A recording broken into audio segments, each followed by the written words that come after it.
14 ଅଗଷ୍ଟରେ ବଙ୍ଗୋପସାଗରରେ ଆଉ ଏକ ଲଘୁଚାପ ସମ୍ଭାବନା ବଙ୍ଗୋପସାଗରରେ ପୁଣି ଏକ ନୂଆ ପାଣିପାଗ ପ୍ରକ୍ରିୟା ସକ୍ରିୟ ହେବାର ସଂକେତ ମିଳିଛି। ଭାରତୀୟ ପାଣିପାଗ ବିଭାଗ ଅଙ୍କ ଆକଳନ ଅନୁଯାୟୀ 14 ଅଗଷ୍ଟ ପାଖାପାଖି ଉତ୍ତର ପଶ୍ଚିମ ବଙ୍ଗୋପସାଗରରେ ଏକ ଲଘୁଚାପ କ୍ଷେତ୍ର ସୃଷ୍ଟି ହୋଇପାରେ।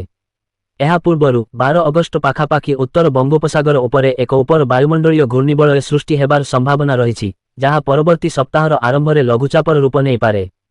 ଏହି ସମ୍ଭାବ୍ୟ ଲଘୁଚାପଟି ବର୍ତ୍ତମାନର ପାଣିପାଗ ପ୍ରକ୍ରିୟାଠାରୁ ଭିନ୍ନ ବୋଲି କୁହାଯାଉଛି। ପୂର୍ବରୁ 7-8 ଅଗଷ୍ଟ ବେଳକୁ ଗାଙ୍ଗେୟ ପଶ୍ଚିମବଙ୍ଗ ଉପକୂଳ ଓ ସଂଲଗ୍ନ ଉତ୍ତର ପଶ୍ଚିମ ବଙ୍ଗୋପସାଗର ଅଞ୍ଚଳରେ ଆଉ ଏକ ପାଣିପାଗ ପ୍ରଣାଳୀ ସୃଷ୍ଟି ହୋଇ ପଶ୍ଚିମ ଉତ୍ତର-ପଶ୍ଚିମ ଦିଗରେ ଉତ୍ତର ଓଡ଼ିଶା, ଝାଡ଼ଖଣ୍ଡ ଓ ଉତ୍ତର ଛତିଶଗଡ଼ ଆଡ଼କୁ ଗତି କରିବାର ପୂର୍ବାନୁମାନ କରାଯାଇଥିଲା। ତେବେ ନୂଆ ଲଘୁଚାପ ଯୋଗୁଁ 19 ଅଗଷ୍ଟ ମଧ୍ୟରେ ପୂର୍ବ ଓ ଉତ୍ତର ପୂର୍ବ ଭାରତରେ ବର୍ଷାର ପ୍ରଭାବ ବଢ଼ିପାରେ। 12 ଅଗଷ୍ଟରେ ସବୁଠୁ ବଡ଼ ପୂର୍ଣ୍ଣ ସୂର୍ଯ୍ୟପରାଗ 100 ବର୍ଷ ପରେ ଏହି ଦେଶରେ ମାଡ଼ି ଆସିବ ଅନ୍ଧାର ପ୍ରକୃତିର ଅନ୍ୟତମ ସବୁଠୁ ଚମତ୍କାର ମହାଜାଗତିକ ଘଟଣା ଦେଖିବ ୟୁରୋପ।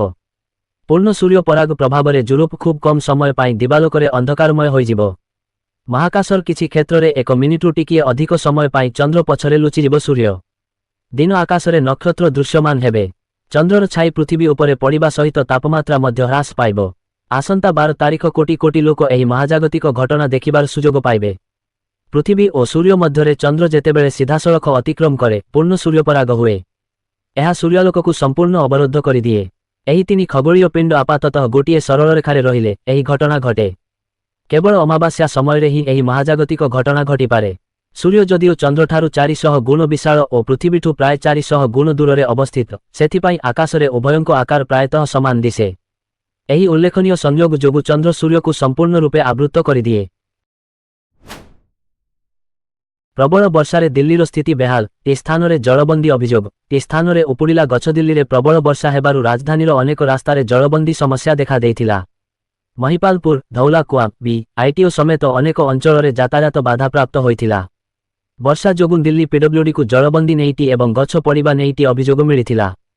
ସେହିପରି ସିକୁ ଜଳବନ୍ଦୀ ନେଇଟି ଏବଂ ଗଛ ପଡ଼ିବା ନେଇଟି ଅଭିଯୋଗ ମିଳିଥିଲା। ଦୁଇଟି ସଂସ୍ଥା ନିକଟରେ ମୋଟଟି ଜଳବନ୍ଦୀ ଓ ଟି ଗଛ ପଡ଼ିବା ଅଭିଯୋଗ ରୁଜୁ ହୋଇଥିଲା। ଦକ୍ଷିଣ ଓ ଦକ୍ଷିଣ ପୂର୍ବ ଦିଲ୍ଲୀରେ ବର୍ଷାର ପ୍ରଭାବ ଅଧିକ ଦେଖିବାକୁ ମିଳିଥିଲା। ମହିପାଲପୁର, ଛତରପୁର, ଓଖଲା, ସଙ୍ଗମ ବିହାର, ସୈନିକ, ବସନ୍ତ କୁଞ୍ଜ, ବସନ୍ତ ବିହାର, ମାଲବୀୟ ନଗର ଓ ଗ୍ରେଟର କୈଳାସ ବିନା 2ରେ ରାସ୍ତାରେ ପାଣି ଜମିଥିଲା। ମେହରୌଲି, ବଦରପୁର, ବିନା 48, ମଥୁରା ଓ ରେ ମଧ୍ୟ ଯାତାୟାତ ପ୍ରଭାବିତ ହୋଇଥିଲା। ଶକରପୁର, ମଣ୍ଡାୱଲି, ମୟୂର ବିହାର, ଗାନ୍ଧୀନଗର ଓ କୃଷ୍ଣା ନଗର ଭଳି ପୂର୍ବ ଦିଲ୍ଲୀର ଅଞ୍ଚଳରେ ମଧ୍ୟ ଜଳବନ୍ଦୀ ଓ ଦେଖାଦେଇଥିଲା। ମହିପାଲପୁରରୁ ଧୌଲା କୁଆଁ ଯାଉଥିବା ରାସ୍ତାରେ ଲମ୍ବା ଗାଡ଼ି ଧାଡ଼ି ଲାଗିଥିଲା। ଫଳରେ ଗୋଟିଏ ରାସ୍ତାର ଏଡ଼ାଇବାକୁ ଯାଇ ଅନ୍ୟ ରାସ୍ତାରେ ମଧ୍ୟ ଲୋକେ ପଶିଥିଲେ। ଓଡ଼ିଆ ସାହିତ୍ୟର ଇତିହାସ ସମୃଦ୍ଧ ଓ ଭବିଷ୍ୟତ ଉଜ୍ଜ୍ୱଳ। ସୂର୍ଯ୍ୟବଂଶୀ ସୁରଜ।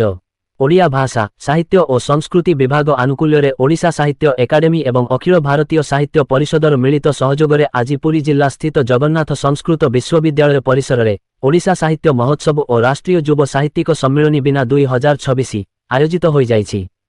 ଆଜିର କାର୍ଯ୍ୟକ୍ରମରେ ଓଡ଼ିଆ ଭାଷା, ସାହିତ୍ୟ ଓ ସଂସ୍କୃତି ମନ୍ତ୍ରୀ ସୂର୍ଯ୍ୟବଂଶୀ ସୁରଜ ମୁଖ୍ୟ ଅତିଥି ଭାବେ ଯୋଗ ଦେଇଥିଲେ। ନିଜର ଅଭିଭାଷଣରେ ମନ୍ତ୍ରୀ ସୁରଜ କହିଥିଲେ ଯେ ଓଡ଼ିଆ ଭାଷା ହେଉଛି ଆମ ପରିଚୟ। ଓଡ଼ିଆ ସାହିତ୍ୟର ଇତିହାସ ସମୃଦ୍ଧ ଏବଂ ଭବିଷ୍ୟତ ଉଜ୍ଜ୍ୱଳ। ବହୁ ସାରସ୍ୱତ ସାଧକମାନଙ୍କର ଲେଖନୀ ଓଡ଼ିଆ ସାହିତ୍ୟକୁ ରୁଦ୍ଧିମନ୍ତ କରିଛି। ଅତୀତରୁ ନେଇ ବର୍ତ୍ତମାନର କୃତ୍ରିମ ବୁଦ୍ଧିମତାର ଯୁଗରେ ମଧ୍ୟ ଓଡ଼ିଆ ସାହିତ୍ୟ ସଦାସର୍ବଦା ସମାଜର ବାସ୍ତବତାକୁ ପ୍ରତିଫଳିତ କରିଛି। ଓଡ଼ିଆ ଭାଷା, ସାହିତ୍ୟ, ସଂସ୍କୃତି ଓ ପରମ୍ପରାକୁ ଆଗେଇ ନେବାରେ ଓଡ଼ିଶା ସାହିତ୍ୟ ମହୋତ୍ସବ ଅତ୍ୟନ୍ତ ଗୁରୁତ୍ୱପୂର୍ଣ୍ଣ ଭୂମିକା ନିର୍ବାହ କରୁଛି। ଆଗାମୀ ଦିନରେ ଓଡ଼ିଶାର ଯୁବ ସାହିତ୍ୟିକମାନେ ସାହିତ୍ୟ ଓ ସଂସ୍କୃତିର ସୁରକ୍ଷା ଏବଂ ପ୍ରଚାର ଓ ପ୍ରସାର ପାଇଁ ନିଜର ନିରନ୍ତର ପ୍ରୟାସ ଜାରି ରଖନ୍ତୁ ବୋଲି ସଂସ୍କୃତି ମନ୍ତ୍ରୀ କହିଛନ୍ତି। କୁ ନେଇ ସରକାରଙ୍କ ବଡ଼ ନିଷ୍ପତ୍ତି। ସାଧାରଣ ୟୁଜର୍ସଙ୍କୁ ଦେବାକୁ ପଡ଼ିବନି କୌଣସି ଚାର୍ଜ। ବ୍ୟବସାୟୀଙ୍କ ପାଇଁ ବଦଳିବ ନିୟମ। ୟୁପିଆଇ ଟ୍ରାଞ୍ଜାକ୍ସନରେ ଶୁଳ୍କ ଲାଗୁ ହେବା ନେଇ ଗ୍ରାହକଙ୍କ ମଧ୍ୟରେ ଚର୍ଚ୍ଚା ଜୋର ଧରିଛି। ଏହାରି ଭିତରେ ସରକାରଙ୍କ ସ୍ପଷ୍ଟୀକରଣ ସାମନାକୁ ଆସିଛି। ସରକାର କହିଛନ୍ତି ଯେ ୟୁପିଆଇ ୟୁଜର୍ସଙ୍କ ପାଇଁ ମାଗଣା ରହିବ। 2. ଟ୍ରାଞ୍ଜାକ୍ସନ ଏବଂ ଅଧିକାଂଶ ମର୍ଚାଣ୍ଟ ପେମେଣ୍ଟ ଉପରେ କୌଣସି ଶୁଳ୍କ ଲାଗିବ ନାହିଁ। ୟୁପିଆଇର ଦୀର୍ଘକାଳୀନ ସ୍ଥାୟିତ୍ୱ ସୁନିଶ୍ଚିତ କରିବା ପାଇଁ ସୀମିତ ମର୍ଚାଣ୍ଟ ଟ୍ରାଞ୍ଜାକ୍ସନ ଉପରେ ଏକ ନିର୍ଦ୍ଦିଷ୍ଟ ସୀମା ଉପରେ ସାମାନ୍ୟ ଏମ୍ଡିଆର୍ ଲାଗୁ କରାଯାଇପାରେ। ଭାରତ ସରକାର ଶନିବାର ସ୍ପଷ୍ଟ କରିଛନ୍ତି ଯେ ୟୁପିଆଇ ଜରିଆରେ ପେମେଣ୍ଟ କରୁଥିବା ୟୁଜର୍ସଙ୍କଠାରୁ କୌଣସି ଟ୍ରାଞ୍ଜାକ୍ସନ ଚାର୍ଜ ନିଆଯିବ ନାହିଁ। ତେବେ ଭବିଷ୍ୟତରେ ସୀମିତ ସଂଖ୍ୟକ ମର୍ଚାଣ୍ଟ ଟ୍ରାଞ୍ଜାକ୍ସନ ଉପରେ ସାମାନ୍ୟ ମର୍ଚାଣ୍ଟ ଡିସ୍କାଉଣ୍ଟ ରେଟ୍ ଲାଗୁ କରାଯାଇପାରେ। ଅର୍ଥ ମନ୍ତ୍ରଣାଳୟ କହିଛି ଯେ person to person UPI transaction ସମ୍ପୂର୍ଣ୍ଣ ମାଗଣା ରହିବ।